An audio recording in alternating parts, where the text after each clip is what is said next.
अस्सलाम वालेकुम everyone. PNY training के साथ मैं हुस्ना खान आज फिर एक नए टॉपिक और एक नए गेस्ट के साथ हाजिर हैं।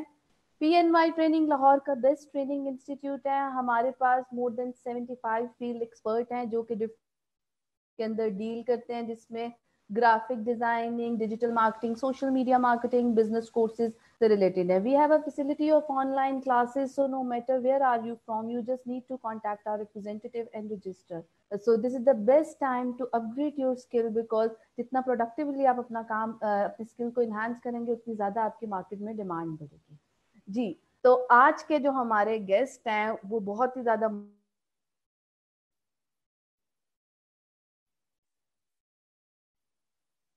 और एंटरप्रेन्योर वो, और उनके जो है पर्सनल डेवलपमेंट के ऊपर उनका बहुत ज्यादा एक्सपीरियंस है। करियर काउंसलिंग जो कि उनकी फील्ड के अंदर आते हैं, उन्होंने उनकी बहुत ज्यादा करियर काउंसलिंग का उन्होंने रोल जो है अदा किया। तो इसी के साथ मैं वेलकम करूंगी इमरान मजहर साहब को। जी इमरान मजहर साहब, क्या हाल है आपके?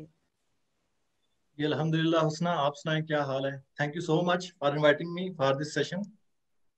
या अच्छा इमरान, सबसे पहले तो हम अपने टॉपिक पे जाने से पहले हम जानना चाहेंगे कि आप एंटरप्रेन्योर भी हैं, ERP कंसल्टेंट भी, अभी करंटली आप ईरान में हैं, ठीक है? तो जी आप जी, ऑल द वे गाजर में आप ही। हमें ईरान के अंदर हैं, तो आप पहले जी अपनी जर्नी बताएं, where you start your career, और उसके ऊपर थोड़ी सी रोशनी डालें कि आप कहाँ से कैसे शुरू किया, क्या आपकी स्टोरी है, क्या जुस्तजू है आपकी, आपकी करियर स्ट्रगल क्या है, और किस तरीके से अब आप चीजों को लेके चल रहे हैं। तो वो थोड़े से हमारे ऑडियंस जानना चाहेगी, because real time stories always appealing to everybody. तो जी इमरान। जी, शुक्रिया। जी, बेसिकली मेरा ताल्लुक डिस्ट्रिक्ट साहिवाल से है। साहिवाल सेंट्रल पंजाब में एक, आपको पता है, एक छोटा सा शहर है। हम्म। तो बेसिकली मेरा ताल्लुक उधर से है। और एक फार्मर फैमिली से मेरा, एक हम्बल फैमिली से मेरा ताल्लुक था। तो मैंने अपनी जो अर्ली एजुकेशन है वही डिस्ट्रिक्ट साहिवाल में ही मैंने उधर हासिल की। और बीएससी की मैंने, बीएससी मैथमेटिक्स में, हम्म। एंड मैथमेटिक्स एंड फिजिक्स में। उसके बाद क्या हुआ कि हम्म। मैं एमबीए करने इस्लामाबाद चला गया। वही यूनिवर्सिटी इस्लामाबाद से मैंने एमबीए फाइनेंस किया 2008 में। अच्छा, हम्म। 2008 कोई वो एक ऐसा टाइम था कि जो, जब मार्केट, दुनिया की पूरी मार्केट में ओवरऑल एक स्लम आया हुआ था, सिचुएशन बड़ी खराब थी, जॉब मिल नहीं रही थी। और मतलब हमारा भी वही चक्कर था कि भाई कोई रेफरेंस नहीं था, तो लोग कहते थे रेफरेंस के बगैर तो जॉब नहीं मिलती। तो क्या हुआ कि मैंने अपनी जी। स्ट्रगल स्टार्ट कर दी। तो इस्लामाबाद में तो खैर कोई क्योंकि छोटा शहर है, अगर आपने गवर्नमेंट जॉब नहीं करनी तो कोई ऐसा पर्सपेक्टिव नहीं है उधर। तो मैं लाहौर मूव कर गया। लाहौर में ये है कि हम्म। मैं 2-3 महीने स्ट्रगल करता रहा। बीच में ये है कि मैं कोचिंग सेंटर में ट्यूशन वगैरह भी पढ़ाता रहा। तो फिर मुझे ईडन हाउसिंग में जॉब मिली, क्योंकि मेरी फाइनेंस फील्ड थी। तो मैं यही चाहता था कि मैं भाई फाइनेंस में जाऊं। तो ईडन हाउसिंग में मैंने पर्सनल फाइनेंस डिपार्टमेंट, जो चेयरमैन का पर्सनल फाइनेंस डिपार्टमेंट था, वहाँ मुझे फाइनेंस ऑफिसर की जॉब मिली। अच्छा, क्योंकि मेरी ये शुरू से आदत रही है कि मैं अपनी जो करंट सिचुएशन होती है उसको वैल्यूएट करता रहता हूँ। और फिर मैं देखता हूँ कि यार, अकॉर्डिंग टू ये गिवन सिचुएशन, मैं 5 साल बाद किधर होऊंगा, 10 साल बाद किधर हूँ। तो मैंने जब अंदाजा लगाया तो मैंने हिसाब लगाया कि भाई इधर तो जो जीएम फाइनेंस है वो भी एक सीए आदमी है, और जो डीजीएम फाइनेंस है भाई वो भी एक सीए है। तो या तो मुझे अपने क्या करना पड़ेगा कि अपनी एजुकेशन को इन्हांस करना पड़ेगा, या मुझे अपनी जी। फील्ड स्विच करना पड़ेगी। हम्म। अच्छा, तो मैंने फिर ये भी देखा कि यार ये फाइनेंस की जो फील्ड, इतनी की फील्ड नहीं लग रही थी मुझे। मैंने कहा नो डाउट कि मैंने एमबी फाइनेंस किया है, लेकिन वो इतना कोई मजे का मुझे काम नहीं लगा। तो मुझे एक अपॉर्चुनिटी मिली, एक प्राइवेट इलेक्ट्रॉनिक्स कंपनी है, ओरिएंट ग्रुप ऑफ कंपनी। तो हम्म। वहां मैं एसएपी की फील्ड में आया। एसएपी की फील्ड उस वक्त पाकिस्तान में एक इमर्जिंग फील्ड थी, बहुत ज्यादा लोग हम्म। जानते नहीं थे। और इसकी जो सर्टिफिकेशन वगैरह भी काफी कॉस्टली थी। तो 2009, अप्रैल 2009 में मैंने अपने करियर का हम्म। स्टार्ट जो है ओरिएंट ग्रुप ऑफ कंपनी से किया। तो वहाँ 4 साल काम किया। उसके बाद मैं मूव हो गया एक्जो नोबल पाकिस्तान। हम्म। तो उसके बाद मैं कुछ अरसे के लिए लीबिया चला गया, 1 साल उधर काम किया, फिर वापस आ गया। फिर मैंने एबेकस कंसल्टिंग ज्वाइन की वहाँ, और रिसेंटली फिर ये है कि लास्ट 2 इयर्स से मैं अभी ईरान में हूँ। ईरान ओ, में सोलिको ग्रुप है, यहाँ की सबसे बड़ी फूड मैन्युफैक्चरिंग कंपनी है। तो यहाँ एज ए प्रिंसिपल कंसल्टेंट काम कर रहा हूँ, और एसएपी में प्रोडक्शन प्लानिंग, प्लांट मेंटेनेंस और क्वालिटी मैनेजमेंट के जो मॉड्यूल्स हैं, तो मैं उनको सुपरवाइज कर रहा हूँ इधर। तो ओके, ये मेरी एक छोटी सी एक, वो क्या कहते हैं, एक ब्रीफ हिस्ट्री थी मेरे करियर की। ठीक है। अच्छा, अ, जैसे आपने बताया कि आपने इतना मूव किया और वो सारा कुछ किया, तो द पर्सनल डेवलपमेंट, क्योंकि हमारा टॉपिक भी है कि 3 एस्पेक्ट ऑफ पर्सनल डेवलपमेंट, तो आप पर्सनल डेवलपमेंट को कैसे डिफाइन करते हैं? वैसे पर्सनल डेवलपमेंट को कैसे डिफाइन किया जाता है और आप पर्सनल डेवलपमेंट को कैसे डिफाइन करते हैं, उसके बारे में अब आप बताएं। पर्सनल डेवलपमेंट आजकल एक बहुत बड़ा बज़वर्ड बना हुआ है, और हर बिल्कुल। कोई देखें तो पर्सनल डेवलपमेंट की बात कर रहा है, सेल्फ इंप्रूवमेंट की बात कर रहा है, सेल्फ हेल्प की बात की जा रही है। यूट्यूब पे चले जाएं तो आपको बहुत सारे सो कॉल्ड वो पर्सनल डेवलपमेंट गुरुज और वो पर्सनल डेवलपमेंट के कोचेज नजर आएंगे। पाकिस्तान में बड़ा ट्रेंड चल चुका है, पाकिस्तान में भी बहुत सारे कंसल्टेंट और ये पर्सनल डेवलपमेंट के निकल के आगे। That's a good thing, not a bad thing, कि अब लोगों को अवेयरनेस आ रही है। इसका मतलब है, देखें, जहां डिमांड होती है वहां सप्लाई होती है। इसका मतलब है कि पाकिस्तान के लोगों में अवेयरनेस आ रही है, पाकिस्तान के लोगों में ये आगाही आई है कि हमें अपने आप को ग्रूम करना चाहिए। हम्म। तो इस हवा, और आप किसी भी बुक सेंटर पे चले जाए, अच्छे से बुक सेंटर पे चले जाएं, आपको वहाँ एक शेल्फ मिलता है जो जहाँ सेल्फ हेल्प की बुक्स पड़ी होती हैं। और हम्म। सेल्फ हेल्प की बुक्स की आजकल वैसे भी बड़ी मांग है all around the world. New York best best seller जो बुक्स हैं, उनमें से टॉप 10 में कुछ 4-5 तो ये है कि सेल्फ हेल्प की बुक्स ही होती हैं। पर्सनल हम्म। डेवलपमेंट की अगर बात करें तो देखें, अपने आप को डेवलप करना, तो ये प्री हिस्टोरिक टाइम से ये इंसान, बेसिकली इंसान ने एक एवोल्यूशनरी जो अपनी जर्नी तय की है, कि हम्म। जिस तरह हम जब इंसान पैदा हुआ तो स्टोन एज में था। स्टोन एज में हम वो एक जंगलों में जिंदगी गुजारा करते थे। उसके बाद क्या हुआ कि इंसान ने वो क्या किया कि व्हील डिस्कवर किया। व्हील की व्हील की डिस्कवरी के बाद क्या हुआ कि इंसान ने क्या किया कि उसके बाद इंसान ने अपने ट्राइब बनाने शुरू किए, फिर उन्होंने हंटिंग स्टार्ट कर दी। फिर ये होगा कि आहिस्ता आहिस्ता इंसान शहरों की तरफ मूव हो गया। इंसान, तो ये क्या थी, एक एवोल्यूशन थी, एक एवोल्यूशनरी प्रोसेस था, और इंसान अपने आप को डेवलप कर रहा था। ये अगर हम मॉडर्न पर्सनल डेवलपमेंट की बात करें तो इसका जो कंसेप्ट है, इसके जो पायनियर्स हैं, उसमें डेल कार्नेगी है, नेपोलियन हिल है, जिन्होंने अर्ली 20वीं सेंचुरी में इस पर काफी जी काम जी। किया। हेलो। और डेल कार्नेगी जी। ने तो आफ्टर फर्स्ट वर्ल्ड वॉर और सेकंड वर्ल्ड वॉर, और वो काफी फेमस हो चुके थे, और आज हम्म। भी वो इस फील्ड में गुरु माने जाते हैं। नेपोलियन हम्म। हिल हो गए या डेल कार्नेगी हो गया। और अगर हम चलते आए तो फिर हम देखते हैं कि स्टीफन आर्कवे की 7 हैबिट्स ने एक बड़ी धूम मचा दी थी। बिल्कुल तो ऐसे ही। वो एक बिल्कुल एक न्यू इरा जो था ना उसका, वो वो पैदा हो गया, और उसके साथ बहुत सारे कंसल्टेंट आ गए, और लोगों ने फिर अपना अपने अपने नीश बना लिए। कुछ क्या हुआ, कुछ स्पेसिफिक मैनेजमेंट कंसल्टेंट बन गए, कुछ कॉर्पोरेट कंसल्टेंट बन गए, कुछ सेल्फ डेवलपमेंट की तरफ चले गए, कुछ कैरियर कोच बन गए। तो इस तरह ये जो फील्ड है ये बहुत ही ग्रोइंग फील्ड है। और हम्म। बहुत सारे लोग जो हैं, आप अगर आप इस फील्ड में देखें तो जो लोग समझते थे हम अच्छा बोल सकते हैं, और हम वो अपने दोस्तों को, अपने जो सर्कल में लोगों को काफी कन्विंस कर लेते हैं, तो उन्होंने सोचा व्हाई नॉट यार, हमें भी ट्राई करनी चाहिए, तो इस फील्ड में आना चाहिए। तो इस तरह बहुत सारे लोग इस फील्ड में आए, और हम्म। बहुत सारे लोगों ने बहुत सी सक्सेस हासिल की। तो ये हम्म। बात, अच्छा, ये तो एक जनरल ओवरव्यू था हमारी पर्सनल डेवलपमेंट का। अब पर्सनल बिल्कुल। डेवलपमेंट है, पर्सनल डेवलपमेंट है क्या? बिल्कुल ऐसे ही। सिंपल सिंपल वे में हम बात करें तो अगर मैं चाहता हूं कि मेरे आने वाला कल मेरे आज से अच्छा हो, तो हम्म। मुझे कुछ डिफरेंट करना पड़ेगा। सिंपली सिंपली बात है, you can have more if you become more. जी अगर आप कुछ ज्यादा चाहते हैं तो आप कुछ कुछ ज्यादा करना पड़ेगा, तो जी। आपको अपने बिल्कुल। आप को डेवलप करना पड़ेगा। लेकिन इसकी एक डाउन साइड ये है, तो लोगों ने ये समझना शुरू कर दिया कि यार क्या ये कोई कोई मर्ज है या कोई बीमारी है, मैं क्यों डेवलप करूं अपने आप को, मैं तो अच्छा भला हूं भाई, तो मुझे क्या मसला है। मुझे में क्या मसला है, मैं वो सुबह 9 बजे ऑफिस जाना होता है, मैं 11 बजे उठ के चला जाता हूँ, बॉस मेरा गालियां निकालता तो खैर है, तो ऐसे कोई ही है। मसला नहीं है उसमें। तो कहता रहे कोई मसला नहीं, वो ऐसे ही इंक्रीमेंट है। नहीं लगता तो मेरे खिलाफ पॉलिटिक्स हो रही है। तो लोगों ने कहा कि क्या मसला है, मतलब मैं क्यों अपने आप को डेवलप करूं, मुझे कोई बीमारी है, मैं क्या कोई इसके कोई पर्सनल डेवलपमेंट के कोई विटामिन होते हैं वो खाऊं जाके, तो मेरे में पर्सनल डेवलपमेंट, मैं अपने आप को डेवलप कर पाऊंगा। देखें, दुनिया के 99% लोग जो होते हैं हम्म। वो एक बड़ी ही खतरनाक बीमारी में मुब्तला है। जी। एक तो ऐसी बीमारी आजकल ये कोविड चल रही है, ये वाली नहीं, एक और बीमारी हम्म, है जी जी। जिसमें जिसमें वो उस बीमारी का नाम है कि क्लेम एंड ब्लेम गेम।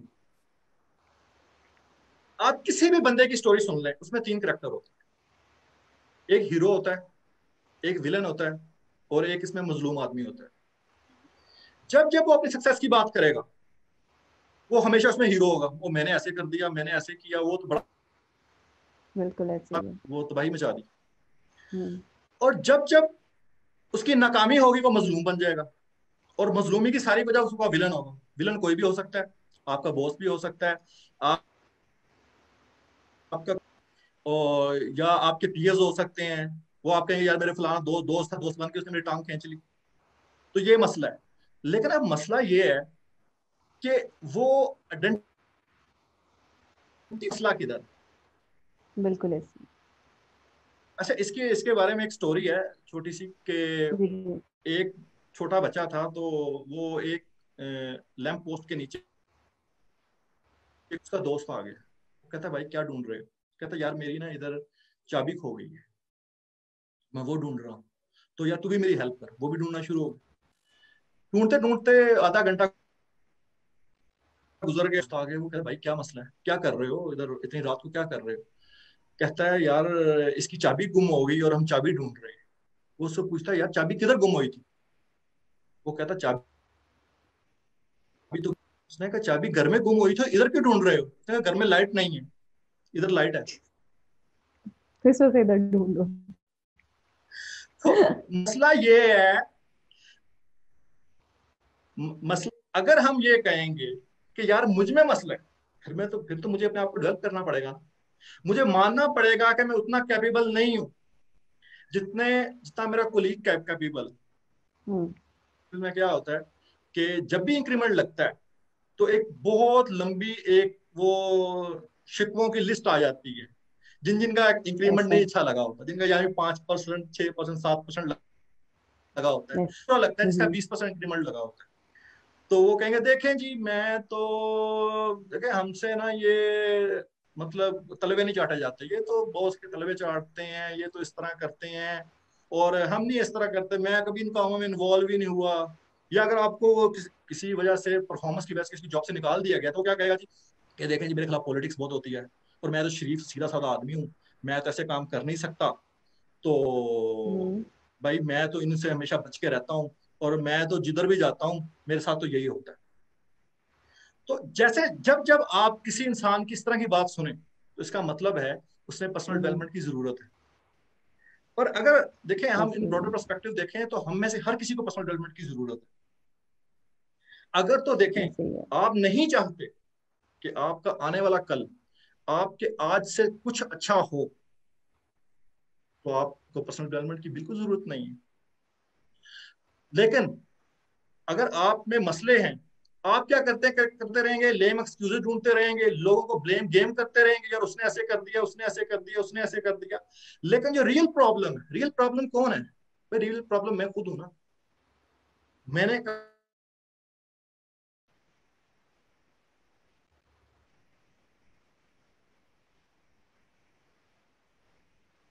मुझे लगता है कि उनका नेट थोड़ा सा डिस्कनेक्ट हो गया, इस वजह से शायद हमें जो है इमरान आपकी आवाज नहीं आ रही। दोबारा से कनेक्ट हुए, आपकी आवाज नहीं आ रही। अभी जो इमरान हमसे बात कर रहे थे कि पर्सनल डेवलपमेंट के अंदर जो एक सबसे बड़ा जो है क्या कहते हैं, उन्होंने कहा कि क्लेम एंड ब्लेम गेम, तो उसके बारे में उन्होंने हमें बताया। इमरान आपकी आवाज नहीं आ रही है, आप दोबारा से ज्वाइन करके देखें। हेलो, हाँ जी, वो मुझे लगता है कि चले गए हैं। अजी अभी तक जितनी हमारी इमरान से बात हुई, इमरान ने हमें बताया कि पर्सनल डेवलपमेंट जो है वो हर इंसान को ज़रूरत होती है, क्योंकि अगर आपने अपने आने वाले कल को बेहतर बनाना है और कैसे आप उसको लेके चल सकते हैं, तो उसमें जो है आपकी पर्सनल डेवलपमेंट बहुत ज़रूरी है। अब पर्सनल डेवलपमेंट कोई एक ऐसा फिनोमिना नहीं है कोई ये मैं दूसरों को सजेस्ट कर दूं कि तुम कर लो, मुझे इसकी ज़रूरत नहीं है। आपकी करियर लाइफ हो, आपकी पर्सनल लाइफ हो, आपकी मैरिड लाइफ हो, आप स्टूडेंट हैं, आपकी स्टूडेंट लाइफ हो, तो पर्सनल डेवलपमेंट बहुत ज्यादा जरूरी होती है। जैसे कि हम बहुत दफा देखते हैं कि पाकिस्तान में भी लोग इस तरफ आ रहे हैं, उन्होंने जैसे हमें बताया, और उस तरीके से जो है हम उनको एक पॉइंट के ऊपर लेके जा रहे हैं, और लोगों को भी यहाँ पे शऊर आना शुरू हो गया कि पर्सनल डेवलपमेंट होती क्या है, पर्सनल डेवलपमेंट में हम कैसे आगे बढ़ सकते हैं और किन किन चीज़ों को लेके चल सकते हैं। जैसे एक जिसमें हम अभी ऑस्पेक पे भी बात करेंगे, और अभी इमरान हमें दोबारा रीजॉइन करेंगे, और वो हमें बेहतर तरीके से भी बता सकेंगे, क्योंकि वो एक पर्सनल डेवलपमेंट कोच भी हैं, और उनका ईआरपी का भी बहुत ज़्यादा जर्नी है। जैसे उन्होंने हमें बताया कि वो किस तरीके से जो है इसको लेके चलते हैं और कैसे चीज़ों को बेहतर तरीके से हम आगे बढ़ा सकते हैं, तो इसके बारे में उन्होंने हमें जो है बता रहे थे। कई दफ़ा ये होता है कि हम जो है अपनी सक्सेस को जो है वो रेट कर देते हैं, और उसका सारा का फिनोमिना होता है कि हम जो है जो चीज़ें अच्छी हो रही होती हैं उसका क्रेडिट हम खुद ले लेते हैं, और जो चीज़ें हमारी ज़िंदगी में बुरी हो रही होती हैं उसको जो है हम क्या कहते हैं, उसके जो है हम सिचुएशन के ऊपर डाल देते हैं। तो इन चीज़ों से हम कैसे बच सकते हैं? क्या पर्सनल डेवलपमेंट में क्या एस्पेक्ट्स हैं जो हमें हेल्प आउट होते हैं, जो हमें बता रहे होते हैं कि आप कैसे जो है इनसे कॉप अप करें? देखें, आपकी पर्सनल डेवलपमेंट के अंदर 3 चीज़ें आ रही होती हैं: a sound body in a sound mind. तो आपकी साउंड होना कितना ज़रूरी है, हेल्थ का साउंड होना कितना ज़रूरी है, फिर आपकी डिसीजन मेकिंग पावर का स्ट्रांग होना कितनी जरूरी है। कुछ लोग होते हैं जो कि डिसीजन नहीं ले सकते, उनके अंदर डिसीजन कैपेबिलिटीज नहीं होती हैं, दैट्स वाई वो एक जगह में फंसे रहते हैं और अपने आप को फंसा लेते हैं। तो आपको कई दफा you have to be, if it's your career choice, you have to be bold. आपको डिसीजन लेने होते हैं, डिसीजंस आर ऑलवेज हार्ड। कायदे आजम की एक बहुत मशहूर कोट है कि I take the decision and I make them right, कि मैं डिसीजन ले लेता हूँ और मैं उसको सही साबित करता हूँ। तो यहाँ पर देखा जाता है कि जो लोगों का जितना एक्सपोजर होता है, फिर पर्सनल डेवलपमेंट में डिफरेंट चीजें भी आ रही होती हैं, आपके एक्सपोजर आ रहे होते हैं, आपका बहुत सिस्टमैटिक चीजें चल रही होती हैं, और आप उनको जो है लेके चल रहे होते हैं। तो ये अब हमारे ऊपर है कि हमने चीजों को किस तरीके से लेके चलना है, चीजों को अपने ऊपर हावी नहीं होने देना है। कई दफा जो है लोग परेशान हो जाते हैं कि जी ये कैसे चीजें चलेंगी या कैसे होगा। देखिए, जैसे यहाँ पर एक बंदे ने सवाल भी पूछा है मुझसे कि जी डिग्रियां लेके फिर रहे हैं, जॉब्स नहीं है, ये नहीं है, वो नहीं है। देखें, डिग्री लेने के साथ साथ कुछ चीजें हमें ड्यूरिंग अपनी स्टडीज के साथ साथ भी करनी पड़ती हैं, जिससे हम अपनी नेटवर्किंग बेहतर कर सकते हैं। ठीक है, अगर जो है हम नेटवर्किंग बेहतर कर सकते हैं तो उसके अंदर हमारा, फिर हमें ये जॉब लेकर, अगर आपने 4 साल डिग्री की है और अगर आप उसको सिर्फ आपने पढ़ने पे फोकस रखा, वो भी जरूरी है, लेकिन उसके साथ साथ कुछ और भी चीजें आपको जरूरी होती हैं।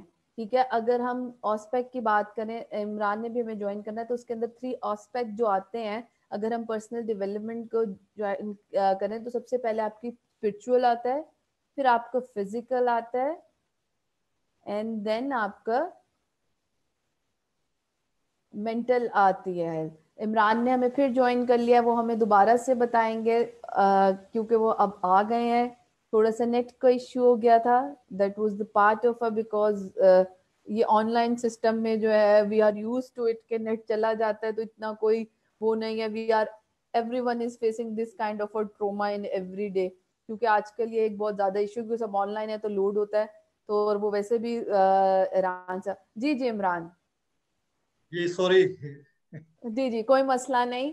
आपने बात कर रहे थे कि क्लेम एंड ब्लेम के बारे में और परेशानी के बारे में, तो उसके बाद और फिर हमें बताएं कि वो थ्री कौन से एस्पेक्ट हैं पर्सनल डेवलपमेंट के जो कि जरूरी हैं। जैसे कि कहा जाता है कि a sound mind in a sound body, ये फ्रेज बहुत यूज किया जाता है। तो ये इसका ताल्लुक ये पर्सनल डेवलपमेंट का इससे क्या लिंक है?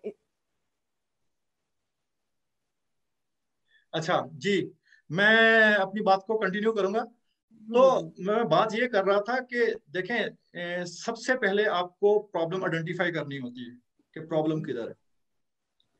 अगर आप ये ब्लेम गेम करते रहेंगे, आप दूसरों पे डालते रहेंगे कि दूसरे उसमें मसला है, देखिए इससे मसला तो हल नहीं होगा, वो तो मसला हल नहीं करेगा आपका। आपका अगर मसला है वो आपको ही हल करना पड़ेगा ना। वो गालिब का एक शेर है ना कि उम्र भर गालिब यही भूल करते रहे, धूल चेहरे पे थी और मुंह साफ करते रहे और शीशा साफ करते रहे। तो बात यह है कि अगर वो मुंह साफ करता तो शायद शीशा भी साफ हो जाता उसका। तो एक्चुअली अगर हम बात करें three aspects of personal development की, तो उसमें तीन चीजें हैं। हम्म। फिजिकल हैं, फिजिकल एस्पेक्ट्स हैं, मेंटल एस्पेक्ट्स हैं और स्पिरिचुअल एस्पेक्ट्स हैं। We will discuss them one by one. Okay. तो जो सबसे मोस्ट इंपॉर्टेंट चीज है वो पर्सनल डेवलपमेंट में फिजिकल एस्पेक्ट्स है और जिसमें सबसे ज्यादा बात होती है। अगर आप पर्सनल डेवलपमेंट की बुक्स पढ़ें या जो भी कोचेज हैं उनकी वीडियोस वगैरह देखें या उनके सेमिनार अटेंड करें, तो सबसे हम्म ज्यादा जो फोकस कर रहे होते हैं वो पर्सनालिटी डेवलपमेंट पे कर रहे होते हैं।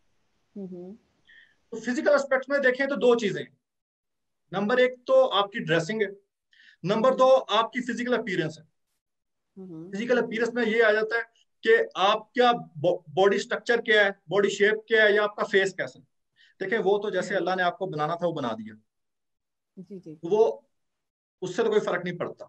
बात हम्म यह है कि आपकी जो पर्सनैलिटी है वो एक हीरे की तरह है। जो एक हीरा है अभी अभी वो कान से निकला, तो आप एक जौहरी हैं, आपने उसको तराशना है।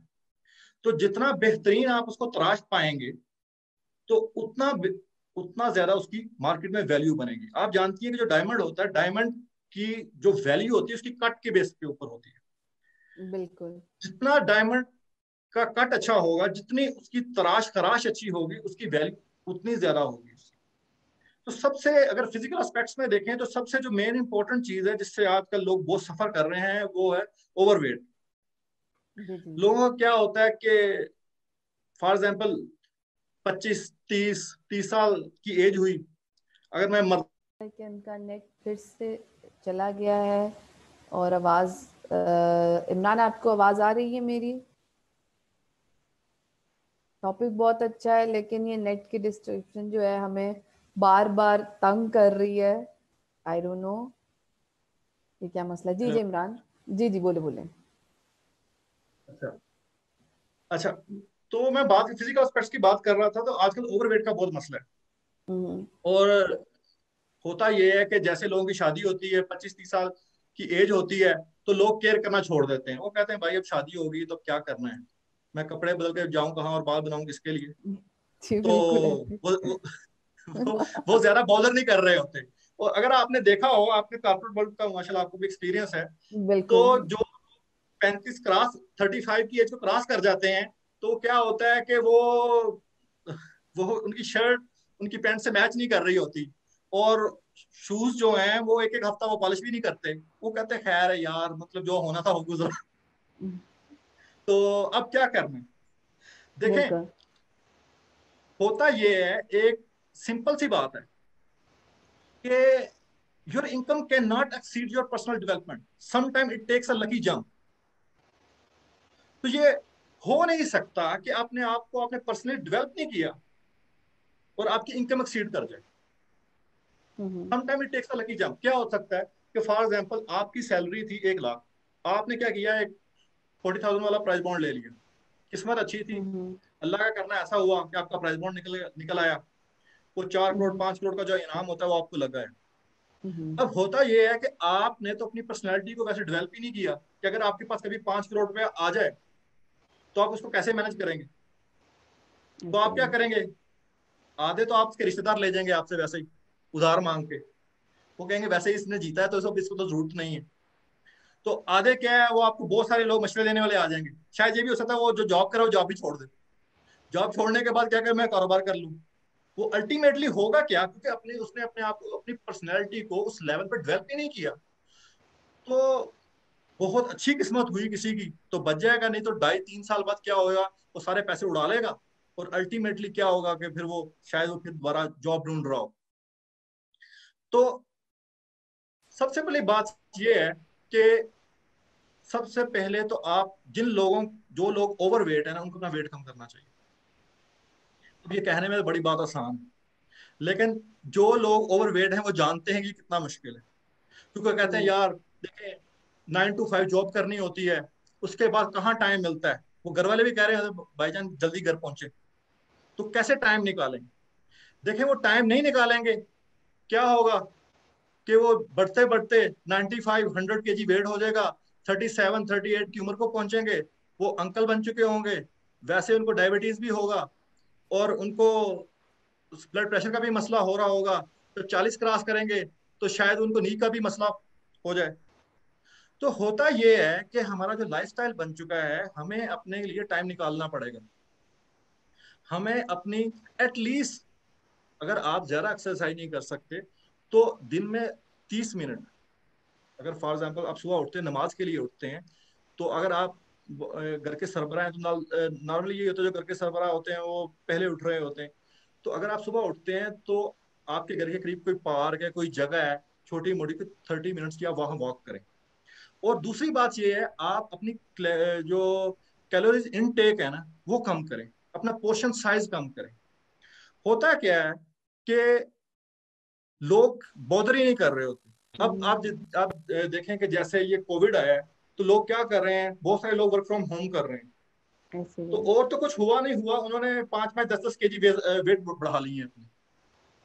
वो क्या कर रहे हैं, वो सारा दिन बैठे रहते हैं, वो ऑर्डर पे ऑर्डर जारी करते रहते हैं। अब चाय ले आओ, अब तो चाय चाय के साथ थोड़े से बिस्कुट भी चल जाए तो वो भी हम्म। अच्छा है। तो अल्टीमेटली ये होगा, जब कोविड खत्म होगा तो माशाल्लाह वो 10 10 kg के वेट के साथ जो है वो बाहर आ रहे होंगे। तो देखें ये मोस्ट इंपॉर्टेंट चीज है। सबसे बड़ी पहली बात ये है कि आप अपना पोर्शन साइज कम करें। ठीक है। और आपके घर में एक वेट मशीन होनी चाहिए। जब आप वेट वेट करते रहे, आप वेट मशीन कोई महंगी नहीं आती, आप वेट वेट करें उसके ऊपर। तो आप हम्म। डेली बेसिस के ऊपर जब वेट कर रहे हैं तो आपको अंदाजा हो जाएगा भाई मैं किधर जा रहा हूँ। दूसरी हम्म। बात ये है कि अगर आप गूगल करें तो आसानी से आपको पता चल जाता है कि किसी भी चीज की कितनी कैलोरीज है। फॉर एग्जाम्पल मैं आपको छोटी सी एग्जाम्पल देता हूँ कि जो एक हम एप्पल, अगर जो एक नॉर्मल साइज का एप्पल होता है, इसमें 50 to 60 कैलोरीज होती हैं। और जो एक 100 ग्राम की जो रोटी होती है, जो हम रोटी खाते हैं, उसमें 300 कैलोरीज होती हैं। तो इसका मतलब ये हुआ, हेलो, हेलो, मुझे लगता है कि क्या आप सुन आवाज का सकते थोड़ा सा। जी जी, आपकी आवाज थोड़ी सी कट गई थी। अब हम दूसरे एस्पेक्ट की तरफ आते हैं, जैसे आपने कहा मेंटल, तो उसके बारे में आप हमें बताएं अब। हैं? अच्छा, मेंटल एस्पेक्ट की बात करें तो देखें, ए, अगर आपकी बॉडी हेल्दी हेल्दी है, वो क्या कहते हैं कि your body is a temple of your mind. तो अगर आपकी बॉडी हम्म। आपकी हेल्दी है, अगर आपको एक्सरसाइज करने की आदत है, अगर आप थोड़े से वो अपने आप को फिट रखते हैं, तो अल्टीमेट सी बात है कि आपका जो माइंड है वो हेल्दी चीजों की तरफ जाना शुरू हो जाएगा। आप पॉजिटिव थिंकिंग आ जाएगी आप में। देखें छोटी छोटी चीजें हैं, मार्जिनल इंप्रूवमेंट है। सिर्फ अगर आप ये करें, सुबह उठ के आप ये सोच लें कि यार जी, सुबह उठ के मैंने 1 गिलास गर्म पानी पीना है, हालांकि कोई बड़ी बात नहीं है। बिल्कुल तो ऐसे ही अगर है। आपने एक ये हैबिट डेवलप कर ली कि मैंने रोज सुबह उठ के गर्म पानी पीना है, तो आपने क्या किया, अपनी जो चेक लिस्ट है उसमें से एक चीज जो है आपने उसमें अकम्प्लिश कर ली। जब आप एक चीज अकम्प्लिश कर लेते हैं तो इट मीन्स आप रेडी हैं अपने सेकंड टास्क के लिए। उसमें सबसे जो इम्पोर्टेंट बात है, अगर हम मेंटल एस्पेक्ट की बात करें, तो उसमें हमारी आ जाती हैं हैबिट्स। एक्चुअली वो कहा जाता है people do not decide their future, they decide their habits, and there habit decide their future. ऐसे ही है। आपने अपनी अच्छी हैबिट्स अगर आपके पास हैं, अगर आपने अच्छी हैबिट्स डेवलप की हुई है, एक छोटी सी बात है, अगर आपको सुबह ऑफिस जाने के लिए आपका अलार्म भी कुछ नहीं बिगाड़ पा रहा, आपको चाहिए आपकी वाइफ, आपकी वालदा, आपकी सिस्टर या आपका कोई दोस्त आपको उठाएगा, तो फिर तो आपने काम कर लिया। मतलब अलार्म बजता है, आप उसको स्नूज पे लगाते हो, फिर बजता है, फिर स्नूज पे लगाते हो, और अल्टीमेटली क्या, बेचारा कुछ भी नहीं बिगाड़ पाता। फिर कोई और आएगा, और आके वो उठाएगा, फिर आप हैजर्डली क्या करेंगे, वो तैयार हो रहे होंगे, सुबह नाश्ता भी नहीं करेंगे, नाश्ता स्किप कर देंगे, क्योंकि अक्सर लोगों को आदत होती है जब नाश्ता नहीं करते, जब नाश्ता नहीं कर रहे तो वो आपकी सेहत पे ऊपर भी एडवर्स इफेक्ट डाल रहा जी है। जी। अच्छा, जी जी। आप जल्दी जल्दी ऑफिस पहुंचे, अल्टीमेटली क्या हुआ, आप 9 बजे ऑफिस नहीं पहुंच सके। फिर वही बात, वो चिक चिक स्टार्ट होगी, वो बॉस कहेगा भाई तुम्हारी तो रोज की आदत है, वो आप क्या कहेंगे, वो मेरी गाड़ी का टायर पंक्चर हो गया, वो कोई बहाना लगाएंगे। तो आपका जो दिन है वो गलत स्टार्ट हुआ, नेगेटिविटी आपके फर्स्ट स्टेप से ही आ गई, और जब नेगेटिविटी आएगी आपका पूरा दिन बुरा गुजरेगा। तो ऐसे ही है। अगर हम जब थ्री एस्पेक्ट्स की बात कर रहे हैं, स्पिरिचुअल, फिजिकल और मेंटल, हम इसको डिसइंटीग्रेट नहीं कर सकते। ये सारी चीजें चीजें बहुत क्लोजली इंटरकनेक्टेड है। अगर मैं स्पिरिचुअल एस्पेक्ट की बात करूं, देखें, we are not only animals. कुछ लोग कहते हैं कि इंसान सोशल एनिमल्स है, लेकिन we are more than animals. दुनिया के जितने भी ऑर्गेनाइज्ड रिलीजन है वो इस बात को मानते हैं कि हर इंसान की एक रूह होती है, और बहैसियत मुसलमान हमारा ईमान है कि जो हम चीजें हमारे ईमानियात का हिस्सा हैं उनमें से एक चीज रूह है, हम रूह पे भी ईमान रखते हैं। अब बिल्कुल। कुरान मजीद, फुरकान हमीद में रूह के बारे में कहा गया कि रूह अमर रब्बी है, ये रब का अमर है। और हमें सब पता है कि एक दिन हमने मरना है, और हमने जब मर के हमारी रूहों ने ऊपर जाना है। हम्म। तो अगर हम रूहानी एस्पेक्ट्स में बात करें, अगर हम इस्लाम के पॉइंट ऑफ व्यू से बात करें, तो हमारे ओलिया कराम ने ये रूह के ऊपर बहुत डिस्कस किया है, और स्पिरिचुअलिटी को बहुत डिस्कस किया है, और हमारे पास एक बहुत रिच लिटरेचर मौजूद है। ओलिया कराम कहते हैं जी जनाब, देखें, अगर आपने सुकून में रहना है, आपने खुश रहना है, तो उसमें जो मोस्ट इंपॉर्टेंट चीज है वो आप अपने जो करंट सिचुएशन है, जो आपका मौजूद हाल हाल मौजूद है, आप उसमें खुश रहें। वो औलिया अल्लाह की जी जब जी। डेफिनेशन की जाती है, जी जी। कुरान मजीद में फरमाया गया है, अला इन्ना औलिया अल्लाह ला खौफुन अलैहिम वला हम यहज़नून। वो अल्लाह के वली वो है ना जिन्हें कोई खौफ होता है ना कोई गम होता है। खौफ किस चीज का? खौफ हमेशा आपको फ्यूचर का होता है, और हम्म। गम किस चीज का होता है? जो गुजर गया। बिल्कुल। और अल्लाह के वली वो होते हैं जो हालत मौजूद में खुश होते हैं। मतलब जो आपकी प्रेजेंट सिचुएशन है, जो आपकी करंट सिचुएशन है, आप वो शुक्रगुजार होते हैं, वो अपनी नेमतों का शुक्र करते हैं।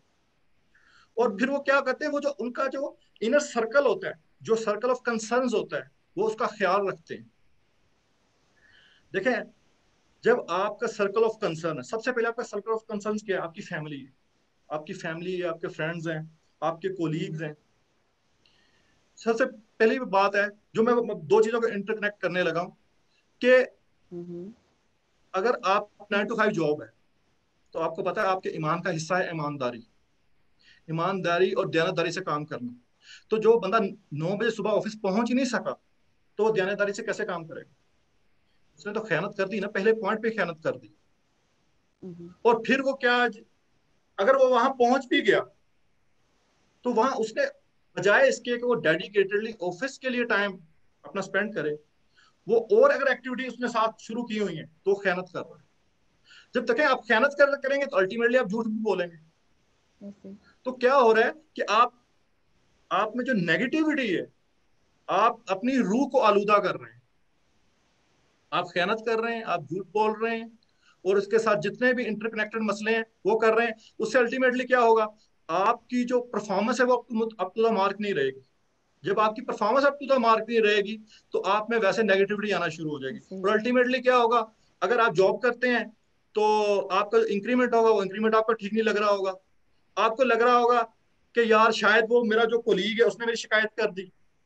शायद आप सुबह सुबह ऑफिस पहुंच गए हैं, बॉस से बचते बचाते, तो आपको पता चला शायद बॉस को पता नहीं चला, लेकिन वो क्या है, शायद आपको लगेगा जो जो मेरा दूसरा कोलीग है उसने कर दिया। लेकिन आप देखें, मैं अपनी पहली बात को कनेक्ट करता हूँ कि मसला हम में, हमें जरूरत थी।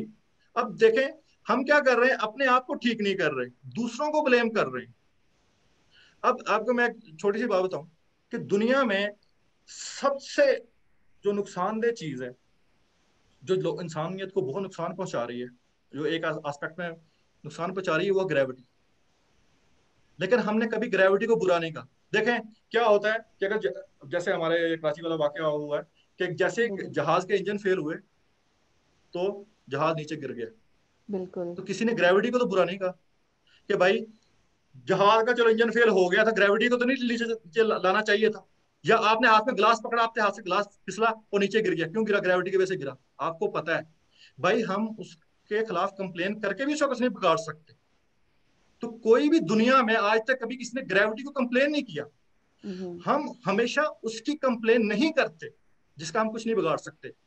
हमें लगता है कि हम उसको जिसके खिलाफ कंप्लेन कर रहे हैं शायद हमें कोई एस्केप रूट मिल जाए, तो हम क्या कह रहे हैं कि भाई फलां बंदे की वजह से ये हुआ है, फलां बंदे की वजह से ये हुआ है, बजाय इसके कि अपने आप में वो वो तलाश ही नहीं कर रहे क्या मसला है। जिस दिन इंसान अपने आप में मसला तलाश कर लेता है उस दिन सोचता है मैंने पर्सनल डेवलपमेंट की तरफ जाना है। फिर वो क्या करता है, फिर वो पर्सनल कोच भी ढूंढने की कोशिश करता है, वो सेल्फ हेल्प की बुक्स भी ढूंढने की कोशिश करेगा, वो कोई मेंटर ढूंढने की भी कोशिश करेगा। वो चाहेगा कि मैं जो अपनी करंट सिचुएशन है, जो अपनी करंट पोजीशन है, इससे अपने आप को अपलिफ्ट करूं। तो वो क्या होगा कि अल्टीमेटली वो ग्रेजुअली अपने आप को इम्प्रूव करता जाएगा, वो अपने आप को फिजिकल एस्पेक्ट में भी इम्प्रूव करेगा, वो अपने आप को मेंटल एस्पेक्ट में भी इम्प्रूव करेगा, और वो अपने आप को स्पिरिचुअली भी इम्प्रूव करता जाएगा। तो मेन चीज है अपने जो एक्शंस हैं उनकी रिस्पॉन्सिबिलिटी लेना। Okay okay. अच्छा, इमरान, जैसे एक होता है कि हमारे स्टूडेंट्स होते हैं, we are in a student life, we have no concern with the personal development, हमें कोई लेना देना नहीं होता कि जी पर्सनल डेवलपमेंट चीज क्या है। ठीक है।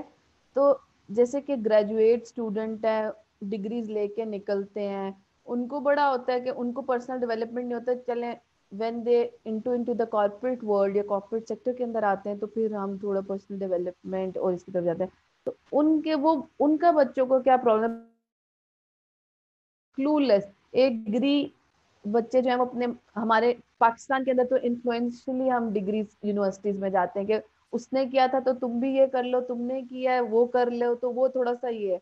तो आप ये बताएं कि यूनिवर्सिटी लेवल के जो स्टूडेंट हैं या इंटर लेवल के स्टूडेंट हैं, उनके लिए पर्सनल डेवलपमेंट क्या चीज है, जैसे ये है, और उनको किस तरह का लिटरेचर या किन चीजों को फॉलो करना चाहिए। लाइफस्टाइल भी एक है, लेकिन फॉलो मेंटोर वगैरह क्या होते हैं, और इन चीजों के बारे में हमें बताएं आप।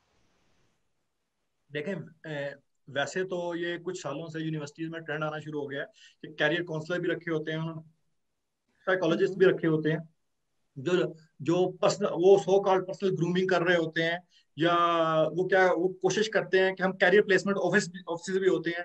फिर क्या होता है, जॉब फेयर्स भी लगवाए जाते हैं यूनिवर्सिटीज में हम्म। कि लोगों को किसी अच्छी जगह पे प्लेस किया जाए। लेकिन मैं एक बात समझता हूँ, देखें आज हम ये नहीं कह सकते, जिस मुल्क में या जिस कौम में आप ये हिसाब लगाएं कि एक 40 साल 35 साल 30 साल के बंदे को ये एहसास नहीं है कि मुझे पर्सनल ग्रूमिंग, सेल्फ इंप्रूवमेंट की जरूरत है, तो आप क्या एक्सपेक्ट करेंगे कि यूनिवर्सिटी का जो स्टूडेंट है वो अपने आप के बारे में सोचे। देखें वो तो यूनिवर्सिटी की तो जो लाइफ है वो तो बड़ी ही एक वो बागो बहार वाली लाइफ है ना। वो तो आज भी हमें वैसे कोई भी आइडियलाइज करता तो यूनिवर्सिटी की लाइफ को कर रहा होता है, कोई हमें परवाह ही नहीं थी, कोई फिक्र ही नहीं थी। देखें ये सबसे ज्यादा जो इंपॉर्टेंट चीज है वो यूनिवर्सिटीज का रोल बहुत इंपॉर्टेंट है। अगर मैं प्राइवेट यूनिवर्सिटीज की बात करूं तो वो देखें वो लाख रुपया फीस ले रहे हैं।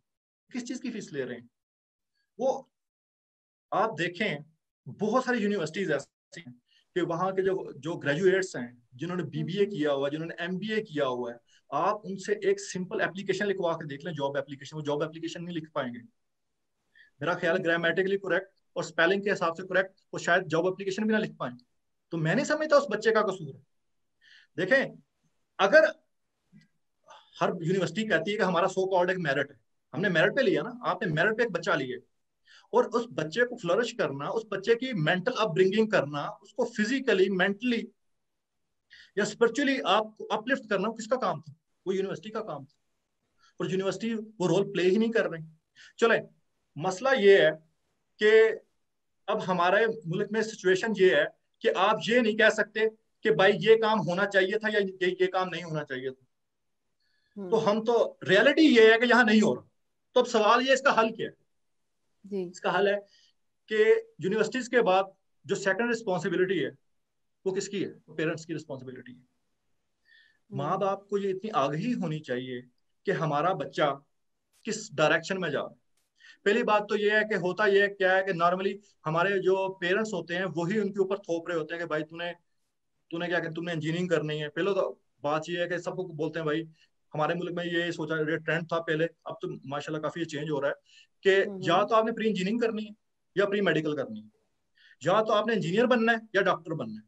ये कुछ सालों से हुआ है कि जब कंप्यूटर, फीमेल्स के लिए डॉक्टर था, बेटा है तो वो इंजीनियर बनेगा, बेटी जो है वो डॉक्टर बनेगी। बहुत खानदान है यहाँ पे। हाँ हाँ, तो वो फैक्ट है। क्यों? क्योंकि देखें, हमारे ना एक ये ट्रेंड आया कहाँ से? ये अगर 65 की बात करें, जब पाकिस्तान में डैम्स बने और पाकिस्तान में मेडिकल इंस्टीट्यूट जो है अभी स्टैब्लिश हो रहे थे, तो उस वक्त क्या, इंजीनियर्स की बड़ी मांग थी, इंजीनियर्स की, डॉक्टर्स की बड़ी मांग थी। तो उस वक्त ये ट्रेंड डेवलप हुआ और लोगों ने देखा कि भाई जो इंजीनियर बन जाता था वो तो रातों रात, वो तो उसके तो दिन बदल जाते हैं, जिस तरह से जो डॉक्टर डॉक्टर बन जाता है उसके भी रातों रात दिन बदल जाते हैं। तो क्या होना शुरू हो गया कि लोगों ने कहा भाई डॉक्टर बनाना है। अब आप देखेंगे जो हमारे प्राइवेट मेडिकल इंस्टीट्यूट है, 50-50 लाख या इससे भी ज्यादा ले रहे हैं डॉक्टर बनाने के। और फिर वो यंग डॉक्टर्स हैं, आपको पता फिर वो क्या करते हैं आगे? क्यों? उनका मसला यही है ना, उनकी वो, आपने उनके उस तरह उनके शौरी तौर पे आपने उनको अपलिफ्ट नहीं किया। तो मैं कहता हूं कि यूनिवर्सिटीज का रोल छोड़ दें भाई, यूनिवर्सिटीज ने कुछ नहीं करना।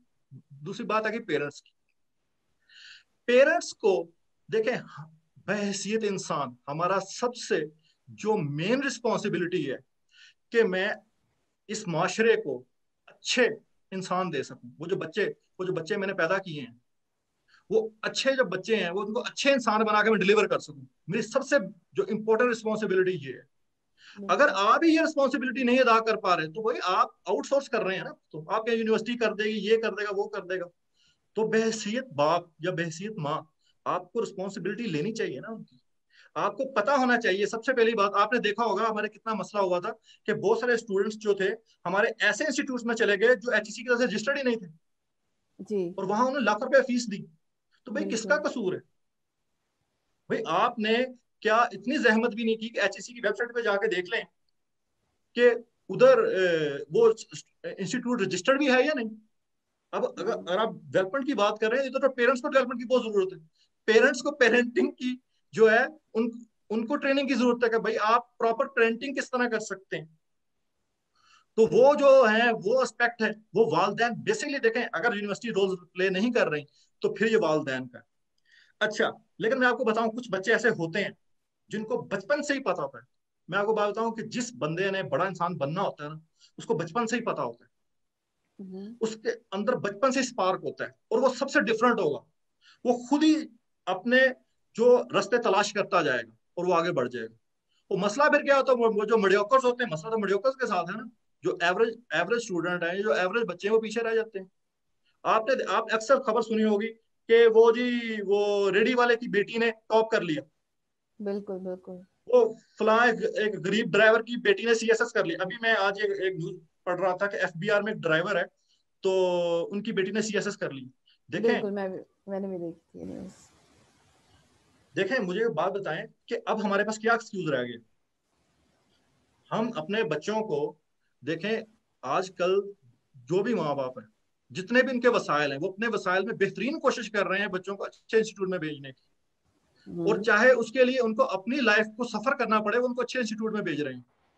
लेकिन बच्चे बिल्कुल। अगर फिर भी डिलीवर नहीं कर पा रहे, तो उनमें देखें बच्चों का तो कसूर है, थोड़ा माँ बाप का ही कसूर है। जब आप कह देते हैं ना कि भाई मैंने फॉर एग्जाम्पल मैंने एक 15,000 रुपए वाले स्कूल में दाखिल करवा दिया बच्चे को, तो फिर वो सब कुछ वही करे। आप भी बड़ा खुश होते हैं कि वो कभी वो कलर्स डे मनाते हैं, कभी वो क्या कहते हैं वो, कभी कोई डे मना रहे हैं, कभी कोई डे मना रहे हैं, वो आपको बुला रहे हैं, वो तालियां मार रहे हैं, वो बच्चे को लोग वो पेरेंट्स खुश हो जाते हैं कि भाई चलो पिक्चर वगैरह बनाते हैं और पिक्चर को स्टेटस लगा देते हैं, देखें हमारा बच्चा क्या कर रहा है। और आखिर में क्या होता है जब रिजल्ट आता है, तो वो आपको पता प्राइवेट इंस्टीट्यूट तो क्या करते हैं, वो सबको ए ग्रेड, सारे 95+। अच्छा, तो आखिर में क्या होता है जब आप असल कंपटीशन में जाते हैं, तो असल कंपटीशन में बच्चे कुछ भी नहीं कर पाते। जी जी। अच्छा इमरान, मेरा एक तो सवाल था कि जैसे कि हमारे पुराने लोग जो थे, तारिक अजीज हो गया, मुस्तनसर हुसैन तारड़ हो गया, इशफाक अहमद हो गया, बानो कुदसिया हो गई, अमजद इस्लाम अमजद हो गए, ठीक है, ये अभी मैं ले रही हूँ, मैं इलामा इकबाल या कायदे आजम तक नहीं जा रही, सादत हसन मंटो हो गया, ये था।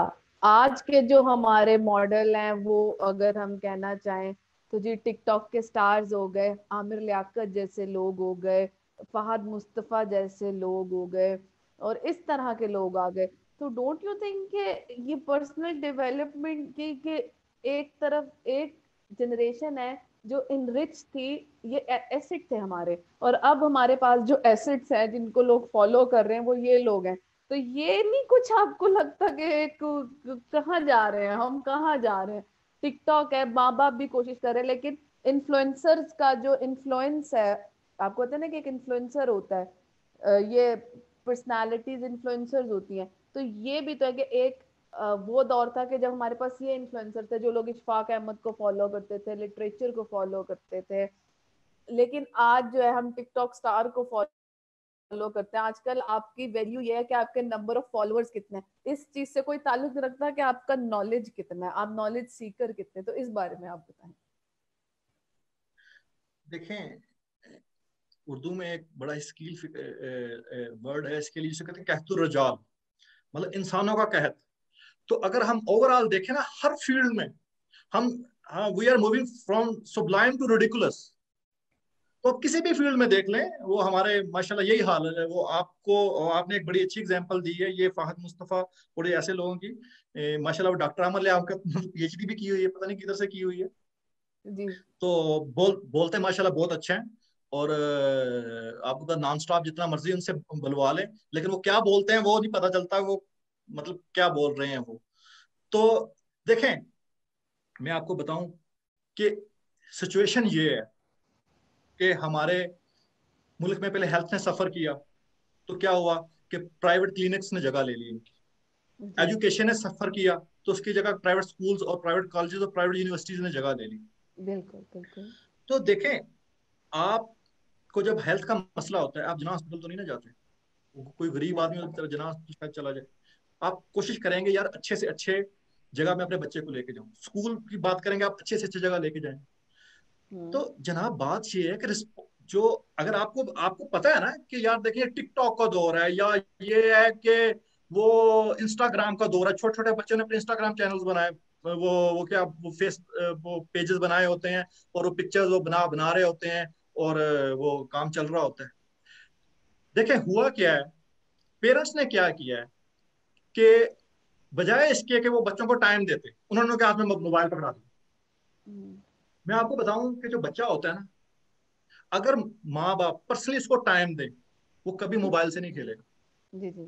वो बच्चा चाहता है कि मेरे माँ बाप मुझे पर्सनली टाइम दे। वो आता है अपने बाप के पास, वो उससे आके पूछता है, वो कहता है छोड़ो यार बेटा अब मुझे तंग ना कर। अब बाप साहब भी कह रहे हैं कि भाई मैं 9 to 5 ऑफिस में काम करके आया हूँ, तो मैं इसकी बातें सुनूं बैठ के। आपने गौर किया होगा कि हमारे माशरे में एक बात कही जाती थी कि औरतों को पढ़ाना चाहिए, एटलीस्ट अगर वो जॉब नहीं करेंगी तो वो अच्छी माएँ बन सकेंगी, अपने बच्चों की अच्छी वो तरबियत कर सकेंगी। लेकिन मैंने अपने इर्द गिर्द इतनी माएँ देखी हैं कि जो नर्सरी प्रेप के बच्चे हैं उनके लिए भी उन्होंने होम ट्यूशन लगवाई हुई है। हम्म। भाई मुझे एक बात बताएं कि अगर आप एक नर्सरी प्रेप के बच्चे को भी नहीं पढ़ा पा रहे, तो आप क्या एक्सपेक्ट कर रहे हैं कि वो क्या करे फिर? और जो टीचर है जिसको आप 10-15 हजार रुपया दे रहे हैं, जाहिर है आपको पता है होम होम ट्यूटर तो काफी पैसे लेते हैं ना। बिल्कुल बिल्कुल। लेकिन आपने ये सोच लिया है मैंने पैसे खर्चने हैं, मैंने इसको टाइम नहीं देना। अगर आप अपने बच्चे को टाइम दें, एटलीस्ट अगर आप ज्यादा नहीं है, आप बड़ी क्लास जो है ग्रेड 8, ग्रेड 5, ग्रेड 8 तक तो पढ़ा सकते हैं ना आप। तो आपको जब आप अपने बच्चे को फुल टाइम देंगे, आपको पता चलेगा यार मेरा बच्चा साइंस में कमजोर है, मेरा बच्चा मैथ में कमजोर है, या मेरा बच्चा इंग्लिश में कमजोर है।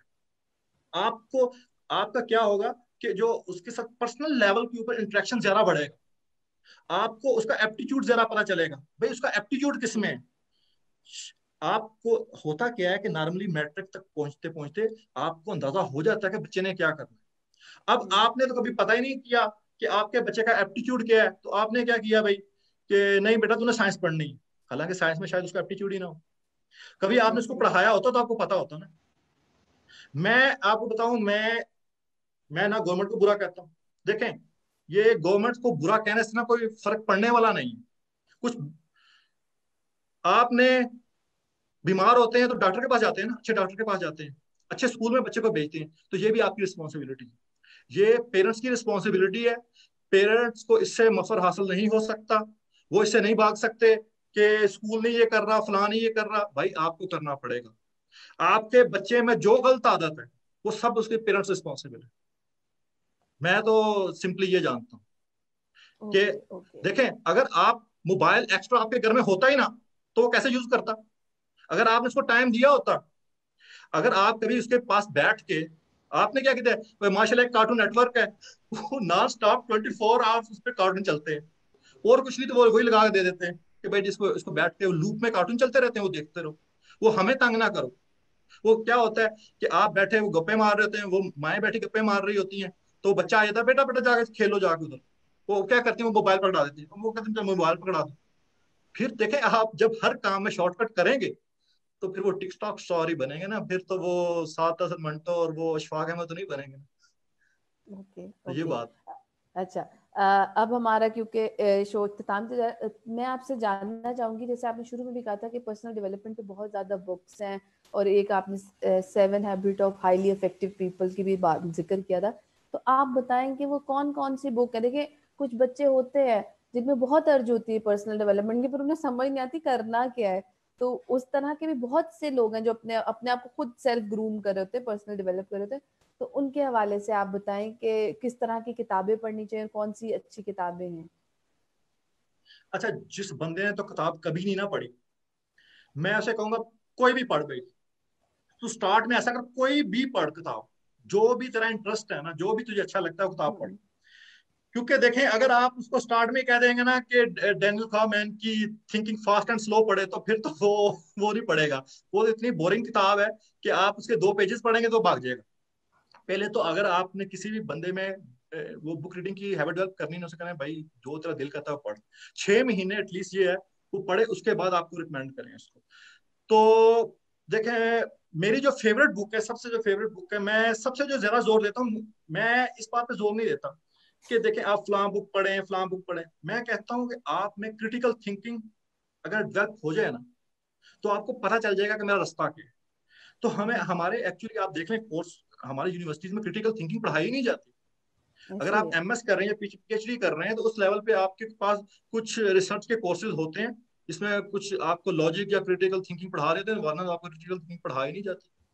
तो सबसे जो पहली किताब है, मैं हर बंदे को रिकमेंड कर रहा होता हूँ, किताब काफी वो बोरिंग किस्म की है, उसका नाम है you are not so smart by David McRaney की है। तो ये बेसिकली बुक्स है, इसमें ये लॉजिकल लॉजिकल फॉल्सीज हैं और कोग्निटिव बाइसेस हैं। ये कोग्निटिव बाइसेस वो होते हैं जो हमारी जो थिंकिंग है ना उसको ब्लॉक करते हैं। फॉर एग्जाम्पल इसमें कंफर्मेशन बाइस है, कोग्निटिव बाइस बाइस है। उसके अलावा इसमें यह है कि slippery slope, asking for celebrity. तो आपको पता चलेगा कि देखें जो मैं सोच रहा हूँ ना वो मैं क्लियरली सोच नहीं रहा हूँ। हालांकि दो बंदे बड़ी गुफ्तगू कर रहे होते हैं, वो कहते हैं मैं बड़ी लॉजिकल बात कर रहा हूँ, हालांकि उसका लॉजिक से दूर दूर तक कोई ताल्लुक नहीं होता। अच्छा, उसके बाद फिर एक और बुक है, वो है बड़ी फेमस बुक है। अगर हम फाइनेंशियल पॉइंट ऑफ व्यू से बात करें, फाइनेंशियल फ्रीडम की बात करें, तो वो है rich dad and poor dad, Robert hmm. Kiyosaki की बुक है, बड़ी फेमस बुक है। तो स्पेशली उन लोगों के लिए मैं बहुत रिकमेंड करता हूँ जिनकी एज 27 से ज्यादा हो गई है, और वो कुछ उनके हालात अच्छे हो गए हैं, उनके पास कुछ सेविंग है और उस सेविंग से कुछ करना चाहते हैं।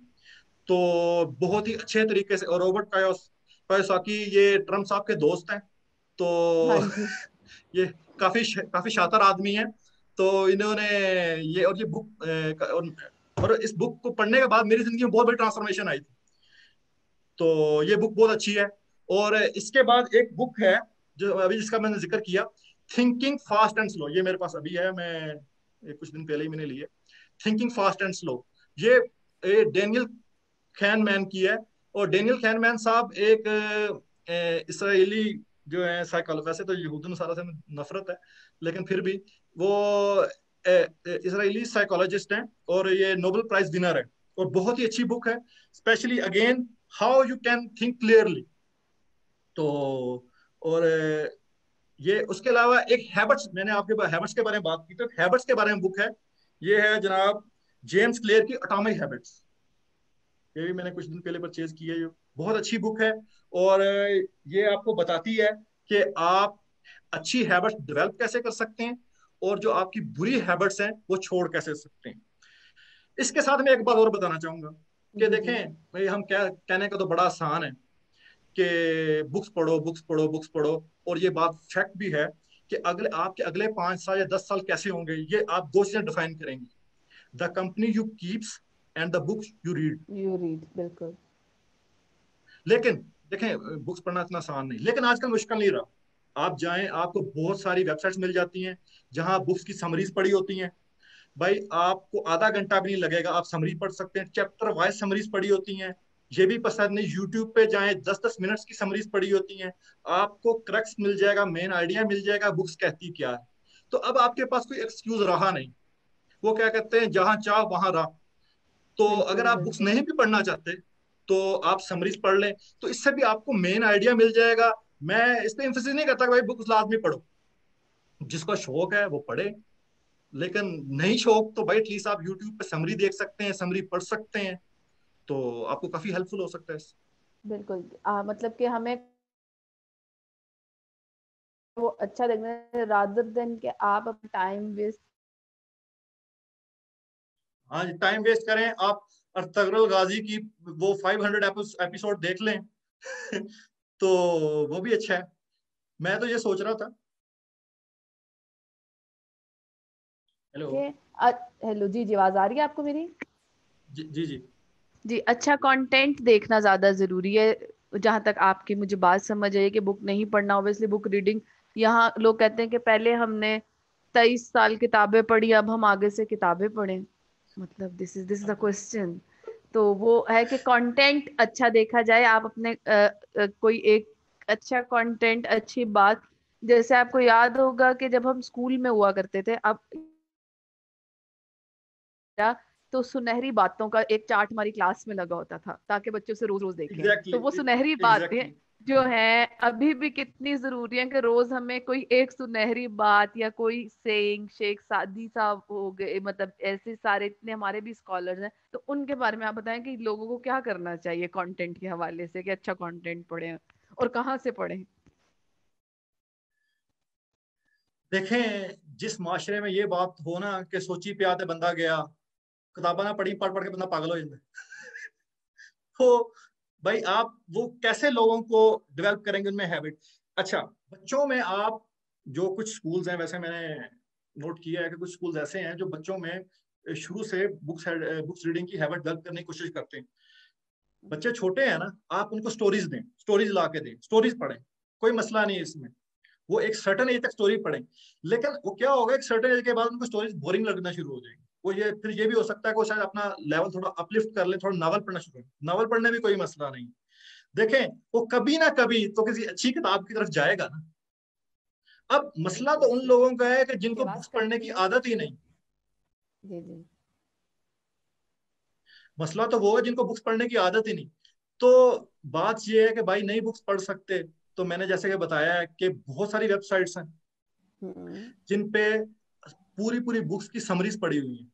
और समरीज हम्म। भी ज्यादा कोई ज्यादा बड़ी समरीज नहीं होती, 1 पेज की, 2 पेज की, 3 पेज की समरीज होती है। तो आप समरीज पढ़ लें, भाई समरी पढ़ने में कितना टाइम लगेगा।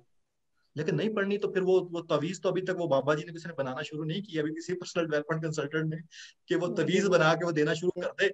तो बाकी ये शौक शौक की बात है। अब मैं आपको बात बताऊं, इट्स ऑल अबाउट प्रायोरिटीज।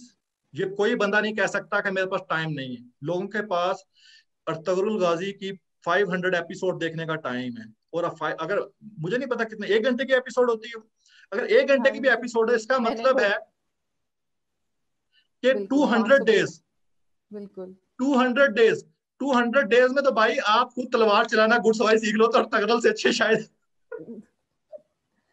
जी जी, तो हाँ, बिल्कुल। आप छोटे मोटे अर्तुगरुल खुद बन जाओगे।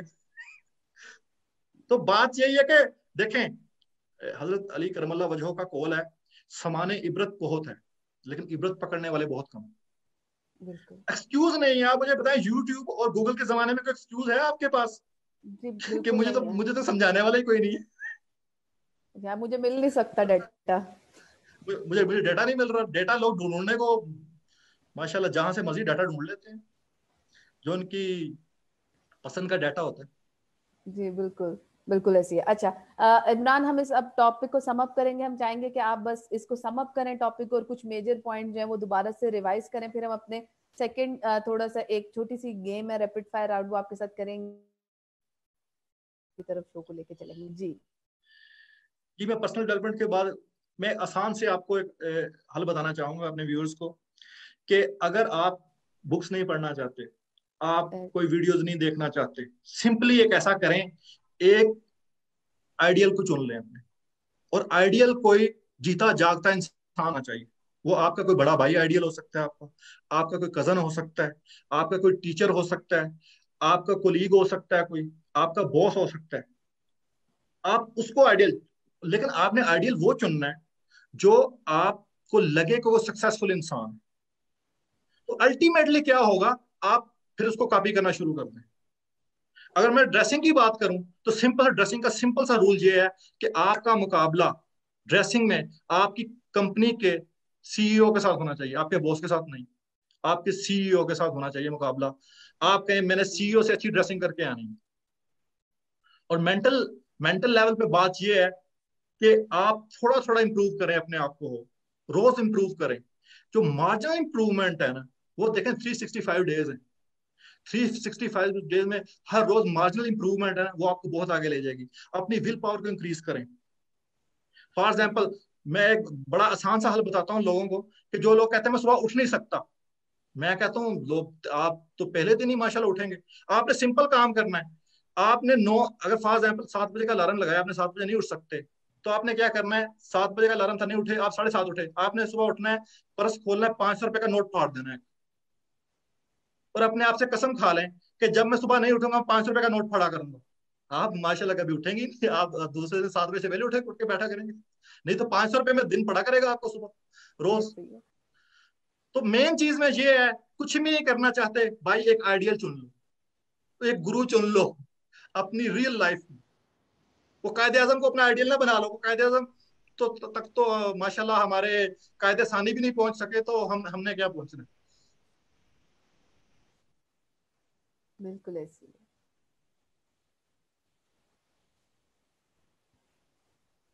जी जी। अच्छा, इसी के साथ आपने जो है इसको कवर कर लिया। अब हम जो है अपने सेकंड राउंड के तरफ चलते हैं, यानी हमारा एक छोटा सा है जिसमें हम इमरान के व्यूज जानना चाहेंगे डिफरेंट चीज़ों के बारे में।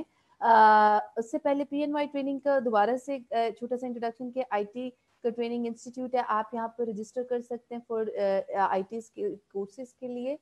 और अगर आपने कांटेक्ट करना है, हमारे रिप्रेजेंटेटिव को कांटेक्ट कर सकते हैं। अच्छा इमरान, अब हमारा एक छोटा सा रैपिड फायर राउंड है। मैं आपसे डिफरेंट पर्सनालिटी का नाम।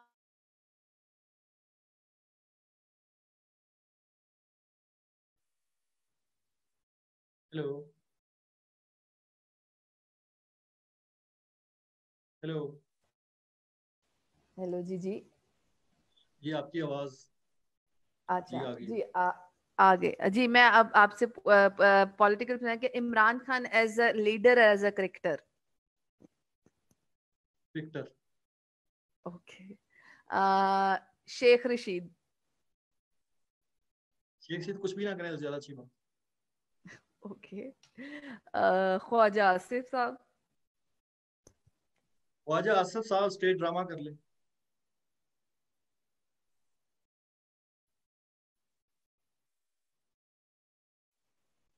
ख्वाजा आसिफ साहब, ख्वाजा आसिफ साहब, मैंने कहा है कि वो थिएटर अच्छा कर सकते, जुगलबाजी अच्छी कर ले। अच्छा जी, ठीक है। अच्छा, अगर हम अपने एंटरटेनमेंट इंडस्ट्री के अंदर आए,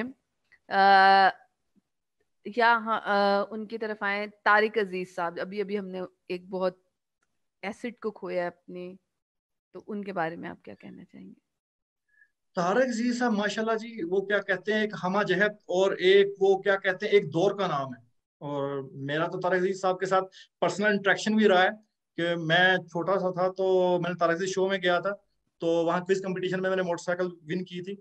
तो ओके। मेरा तो उनके साथ पर्सनल इंटरेक्शन हुआ है। माशाल्लाह एक इल्म का समंदर थे। लेकिन तारक अजीज साहब ने थोड़ी सी गलती ये की, वो पॉलिटिक्स में नहीं आना चाहिए था। तो वो जो एक पॉलिटिक्स में आ गए, वो मियाँ साहब के साथ आके उन्होंने सुप्रीम कोर्ट पे हमला कर दिया। वो एक स्याह बाप था। बाकी तारक अजीज साहब वंडरफुल मैन और इल्म का समंदर थे। और माशाल्लाह बोलते बहुत प्यारा थे। और बहुत सारे हम लोग उनको कॉपी कॉपी करने की कोशिश करते थे। ओके। ओके। अच्छा, अगर हम आज की बात करें स्टार्स की, जैसे कि हुमायूं सईद। हुमायूं सईद, जब जी। मैंने पिछले कोई 10-12 साल से कोई ड्रामा देखा नहीं। तो अब हुमायूं सईद साहब अभी भी आते हैं? मैं ये पूछना चाहता हूँ। जी, अभी भी आते हैं। अच्छा, अगर हम अपने म्यूजिक इंडस्ट्री की बात करें तो नुसरत फतेह अली साहब। नुसरत फतेह अली खान साहब तो जी देखें, वो लेजेंड हैं। वो तो दुनिया की बेहतरीन आवाजों में से हैं। और उनकी सबसे बड़ी खूबसूरती ये है कि उनकी कोई भी कोशिश कर ले, उनके गाने को कॉपी नहीं कर सकता। इवन राहत है, राहत बहुत अच्छे सिंगर हैं। राहत ने भी जो गाने उनके कॉपी करने की कोशिश की है, उनको कॉपी कर नहीं सके। तो उनकी आवाज तो एक जादू थी। और पाकिस्तान का बहुत बड़ा एक एसेट्स थे, जो पाकिस्तान ने उस वक्त कदर ही नहीं की। जो ज़ाहिर है हम लोगों के मरने के बाद ही कदर करते हैं, तो हम तो उस वक्त कदर नहीं करते जब लोग जिंदा होते हैं। ओके। ओके। अच्छा, इमरान, मैं आपसे जानना चाहूंगी, आप लाइफ को कैसे डिफाइन करेंगे? What is life for you? जिंदगी जिंदगी क्या है? अनासर में ज़हूर तरतीब। मौत क्या है? इन्हीं अज्जा का परेशान हो जाना। लाइफ मेरी नजर में एक डिसिप्लिन जर्नी है। और आप जो हर दिन गुजर रहा है, अगर आप उसको एंजॉय कर रहे हैं, और जैसे मैंने कहा कि हमारे वलीउल्लाह भी यही कहते हैं कि जब हालत मौजूद है आपके, आपका जो ये लम्हा है, अगर आप इसको एंजॉय कर पा रहे हैं तो आप जी। जिंदा हैं, नहीं तो आप मुर्दा हैं। ओके। ओके। स्ट्रगल, इसको कैसे आप डिफाइन करेंगे? जुस्तजू या स्ट्रगल? है जुस्तजू है कि खूब से है खूब तर कहाँ, अब देखिए ठहरती है जाके नजर कहाँ। स्ट्रगल मेरी नजर में पर्सनल डेवलपमेंट है, कंटिन्यूस डेवलपमेंट। जी जी, ठीक है। इसी के साथ जो है ये हमारा क्या कहते हैं, एक छोटा सा राउंड खत्म हुआ। मैं आपका तहे दिल से PNY की तरफ से शुक्रिया अदा करूंगी, इमरान, के आपने हमें अपना टाइम दिया और अपनी। अच्छा जी, एक सवाल आया है, अरसलान ख्वाजा साहब पूछना चाह रहे हैं कि व्हाट इज हैप्पीनेस। मैं आपसे पूछूंगी जी, हैप्पीनेस को आप कैसे डिफाइन करेंगे? हैप्पीनेस देखें, हालत सुकून में, जो हालत सुकून है ना, जो, फिर मैं वही बात कहूंगा, अगर मुझे अपने आने वाले कल का फिक्र नहीं है और अपने गुजरे हुए कल का गम नहीं है, तो मैं खुश हूं। मैं जिस तरह अभी बहुत खुश हूं, मैं आपको इंटरव्यू दे रहा हूं, मैं भी खुश हूं। तो अगर आप अपने हर लम्हे को, एक एक सेकंड को एंजॉय कर पा रहे हैं, तो वो हैप्पीनेस। मेरा ख्याल इस अच्छा। दफा आप डिस्कनेक्ट हो गई थी। ओके। ओके। इसी के साथ, हाँ जी सर, मेरा डिस्कनेक्ट हो गया था, थोड़ा सा नेट का इशू आ रहा है, पाकिस्तान में भी काफी है। अच्छा, सवाल खत्म हो गए, उन्होंने बहुत खुश हुए आपका सवाल का जवाब सुन के, मैं नहीं सुन पाई। अच्छा, इसी के साथ हम आपसे इजाजत चाहेंगे। Thank you so much Imran, के आपने अपना हमें कीमती वक्त दिया और आपने एक ऐसे टॉपिक पर इतने अच्छे तरीके से और जिस तरीके से आपने समझाया है, आई एम श्योर कि हमारी ऑडियंस ने उसको जो है इंजॉय किया होगा। इसी के साथ जो है हम इजाजत चाहेंगे।